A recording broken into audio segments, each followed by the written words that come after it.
Hi friends, it's Annie Grace with This Naked Mind, and I am answering questions. If you have questions for me, please post them below. I will answer them. Today's question is from Maggie, and Maggie says, "Hi Annie, I just finished your book and found it so helpful.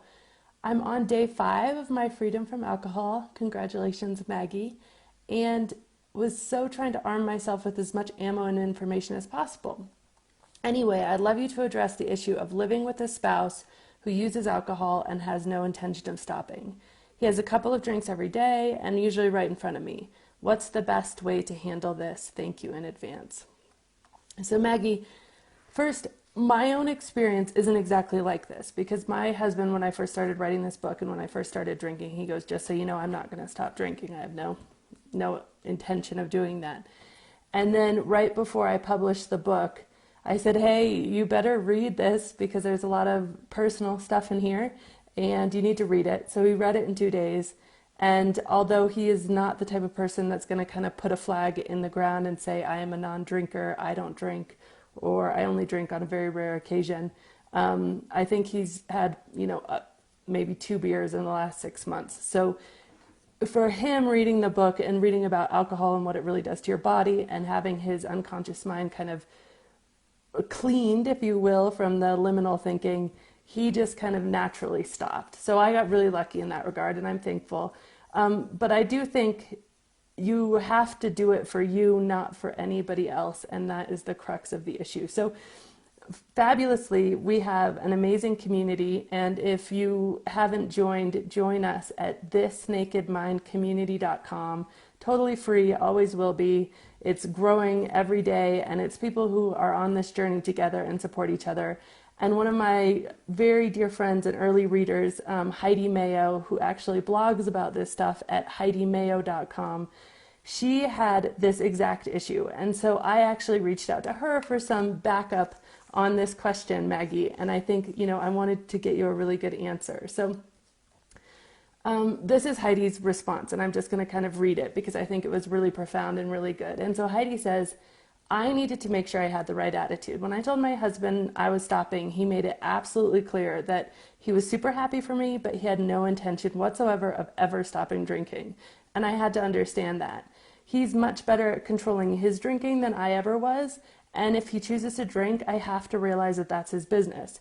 But especially during those first few weeks when I was starving the beast, and Maggie, on day 5, the alcohol monster, you're still having physical symptoms, you're still having withdrawals, so you're literally starving the beast, as Heidi says. I think that's a great way to say it. Heidi says, "I was really careful not to push my agenda on him. I was also really careful not to make him feel guilty or defensive," which he kind of did anyway in the early days because it was a big departure for us. "I didn't want to be a bitch. I didn't want to try and change him. And I especially didn't want to be some humorless, sober person." She says she doesn't even like that word.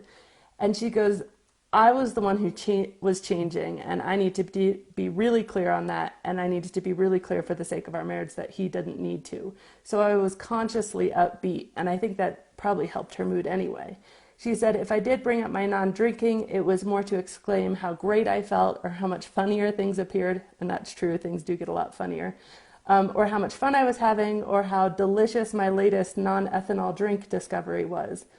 Even when I'd get depressed, I could say how amazed I was and how clear my feelings were and how much better in touch I was with myself. Even when they sucked, I now understood that my feeling sucking had nothing to do with the drinking, and drinking was making it worse. But I did make it a point, and I still make it a point, to have regular cocktail time, same as we always had, because that was something fundamental to their marriage. Only she makes her drink her switch flippers, and switch flippers are like flipping the switch at the end of the day, which I think is just an adorable name. So instead of having her typical gin, she makes her switch flippers. And she's so happy to have her tonic with juniper extract and a lemon squeeze, or her seltzer and elderflower, or a ginger drink. She's a super gourmet drink maker, and so she makes the drink the same compulsive way she did with the booze while she's making dinner and such. So she still schmoozes, just no booze. And she never really liked beer, and fortunately for her, beer is the drink of choice for her husband. So if he had drank beer, she admits it might have been a bit harder. But after the first month or so of her not drinking, his drinking lessened, and it now seems that he actually drinks less overall because it is, you do kind of mirror the people you're around. But she says, here's the deal. The deal is that we can so often use someone else's behavior to continue to justify our own and to feed the monster. And it was exactly that, she says, just another excuse your brain will use to try to get a fix of alcohol. Being aware of that fact is absolutely key. Because who's in charge here? You or this alcohol monster? You're in charge. And so if your spouse chooses to drink, that's his business.